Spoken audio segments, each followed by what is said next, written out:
Item: SCP-1002. Object Class: Euclid. Special Containment Procedures: all objects tied to instances of SCP-1002 are to be contained in a brightly lit 6 meters x 6 meters, 20 times 20 feet, chamber. SCP-1002-6 is to be contained in a suitably sized hangar. No D-Class personnel are to come within 10 meters of the containment chamber or hangar. No personnel involved with end-of-the-month termination for D-Class personnel are to come within 10 meters of the containment chamber or hangar. All interactions with SCP-1002 instances are to be done via robotic drone.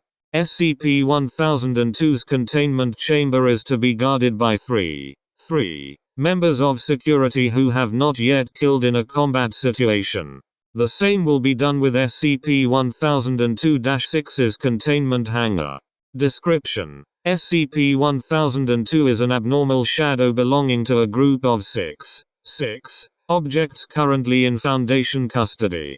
Each of these objects possesses the shadow of a humanoid individual, dressed in a law enforcement uniform. Objects tied to SCP-1002 currently in containment are SCP-1002-1. A grandfather clock retrieved from. Possesses the shadow of a medieval knight. SCP-1002-2. A small pole retrieved from. Possesses the shadow of a member of the PD. SCP-1002-3. Large printer retrieved from. Possesses the shadow of a Roman soldier. SCP-1002-4. A pigeon retrieved from. Possesses the shadow of a member of the police force. SCP-1002-5. A kitchen knife retrieved from. Possesses the shadow of a security guard at the casino.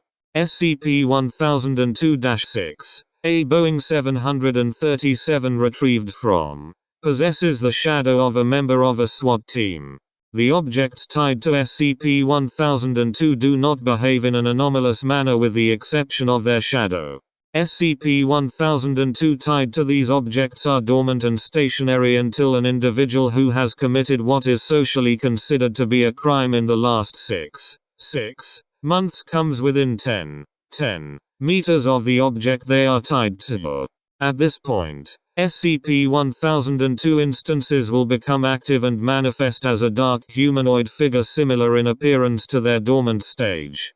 SCP-1002 will then attempt to pursue the targeted individual.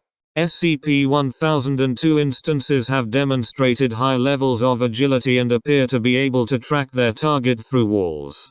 If the targeted individual moves 10 meters away from the SCP-1002 instance, it will return to a dormant state at its original object. If the individual is caught by this manifestation, they will inflict a physical punishment directly proportionate to the crime the individual has committed. Despite the severity of this physical punishment, the victim will remain alive and conscious until taken 10 meters away from the manifestation. Through careful study, researchers have discovered punishments tied to the following crimes: minor crime, littering, etc., removal and severing of fingers, shoplifting, non-fatal removal of fingers, tongue and eyes, burglary, non-fatal removal of hands, ears, tongue and eyes, assault, non-fatal heavy damage to the legs, removal of hands, ears, tongue and eyes, murder, non-fatal removal of arms, legs, ears, tongue and eyes, mass murder, non-fatal removal of arms, legs, ears, tongue and eyes. Subject was then disemboweled and, using the subject's internal organs, suspended from the ceiling of the testing chamber. Movement was detected from the subject for 2 minutes before they were removed from the area by members of security.